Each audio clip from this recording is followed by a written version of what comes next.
Salut à tous et bienvenue dans cette nouvelle vidéo. Le Soudan est déchiré par une guerre qui oppose l'armée régulière aux forces de soutien rapide.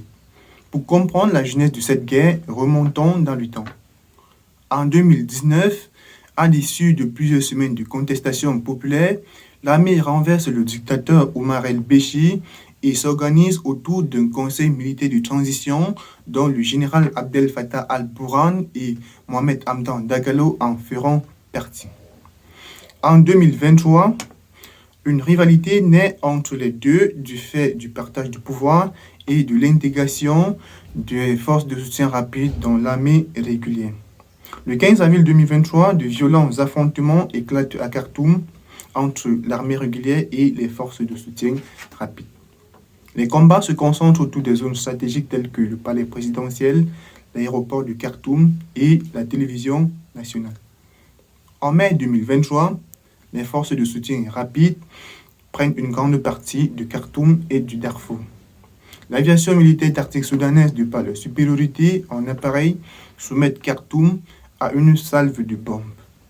En juin 2023, les États-Unis et l'Arabie saoudite organisent des pourparlers à Jeddah en vue de l'instauration d'une trêve durable. L'initiative s'est soldée par un échec puissant. En juillet 2023, les combats s'étendent à El Geneina. Les forces de soutien rapide sont accusées de génocide à caractère tribal sur le peuple massalite. Les villes entières sont rasées. Les ONG montent au créneau et dénoncent des crimes contre l'humanité. L'armée régulière fait un repli tactique à Port-Soudan où elle y installe un gouvernement provisoire. En juillet 2024, le conflit plonge le pays dans une crise humanitaire d'une ampleur inédite. Les massacres se multiplient au compteur, 10 millions de déplacés internes, 1,5 million de réfugiés dans les pays voisins et près de 20 000 morts.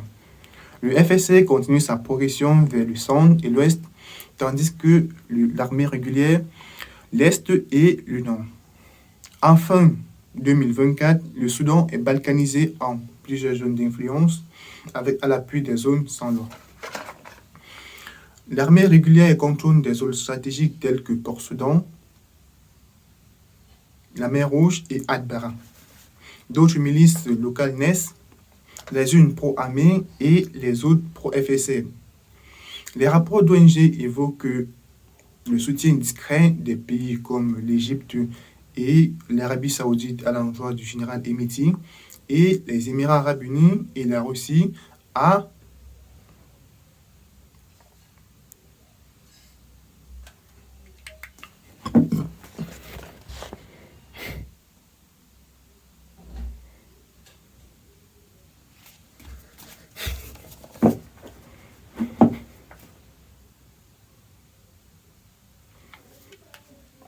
L'armée régulière contrôle des zones stratégiques telles que la mer Rouge, Port-Soudan et Atbara. D'autres milices locales naissent, les unes pro-FSR et les autres pro-armée régulière. Les rapports d'ONG évoquent le soutien discret de certains pays comme l'Égypte et l'Arabie saoudite à l'endroit du général al-Burhan et la Russie et les Émirats arabes unis à Hemeti. En début 2025, les combats s'intensifient à Omdurman et Kousti. Le FSA capture la ville d'El Fasher et y consolide leur position. Plusieurs rapports font état de près de 60% du Soudan contrôlé par le FSA et accusent les mercenaires ukrainiens et colombiens de combattre aux côtés du FSA, notamment dans les unités de drones et des tireurs d'élite.